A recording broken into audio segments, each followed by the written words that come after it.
Nous portons toujours en ce corps la mort du Seigneur Jésus, afin que sa vie soit aussi manifestée dans notre corps. 2 Corinthiens 4,10.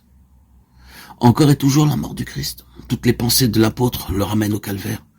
Toute sa prédication en est imprégnée et y conduit. La mort et la résurrection sont toujours pour lui les bases nécessaires à tout développement religieux, à toute croissance spirituelle. Il est bon de rapprocher le passage de Corinthiens 4,10 du 6e chapitre de l'Épître aux Romains. L'un complète l'autre. 2 Corinthiens 4,10 nous montre quels doivent être pour le racheter les résultats de l'œuvre accomplie au calvaire. Il faut que l'homme soit constamment crucifié pour que la vie de Jésus puisse se manifester toujours plus abondante en lui et dans le monde par lui.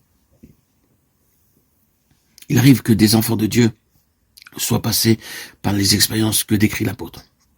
Que crucifiés avec Christ, ils sont entrés pleins de foi et de joie à son service, et qu'ils aient vu le sceau de Dieu sur leur témoignage. Par la suite, graduellement, la vie s'est comme retirée. Leur témoignage est devenu chose vide, creuse.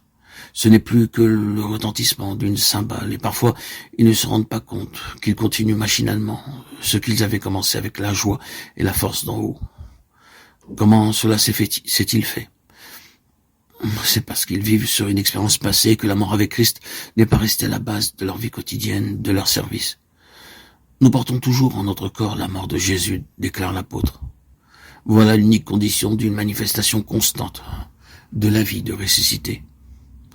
Le contexte montre qu'il doit y avoir une expérience permanente, que c'est à tout instant que nous devons porter la mort du Seigneur Jésus. Il nous explique aussi ce qu'elle est dans nos vies sur la croix. Le Christ est accablé de toutes parts, mais pas au-delà de ce qu'il peut supporter.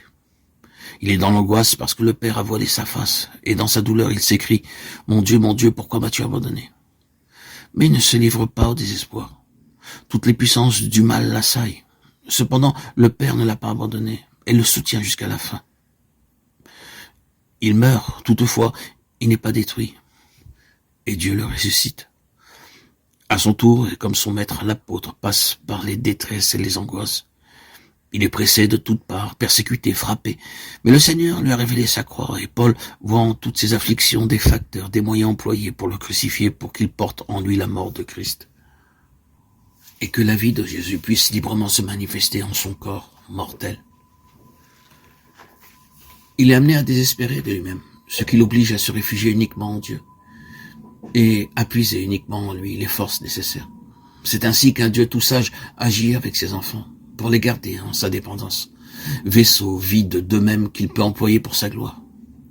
Il sait comment les amener en certaines situations où lui seul pourra les porter et les soutenir, en des circonstances où pressés de toutes parts ils sont obligés de se réfugier en lui, où leur vie semble un réseau inextricable de difficultés et où lui seul guidera. Il les conduit parfois au sein de la tempête, mais il est encore là. Il permet parfois les persécutions, les coups. En apparence, tout se dresse contre ses enfants et cependant la vie de Jésus se manifeste en eux par une puissance d'endurance surhumaine à la gloire de sa grâce.